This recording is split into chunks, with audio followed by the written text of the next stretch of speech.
If you need to reset two-factor authentication on your Agoda account, follow these steps to ensure your account remains secure while regaining access.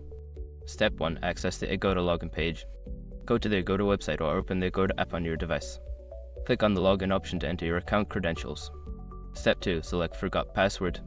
On the login page, look for the Forgot Password link. Click on it to initiate the account recovery process, which will help you reset your authentication settings. Step 3. Verify your identity. You will be prompted to enter your registered email address or phone number. Agoda will send you a verification code or link to that address or number to confirm your identity. Step 4. Follow the instructions. Check your email or SMS for the verification code or link. Click on the link or enter the code as instructed to proceed with resetting your two-factor authentication settings. Step 5. Set up new two-factor authentication. Once your identity is verified, you will have the option to set up two-factor authentication again. Follow the prompts to choose your preferred method, e.g., SMS, authentication app, and complete the setup. After completing these steps, your two-factor authentication will be reset, and you can securely access your Agoda account.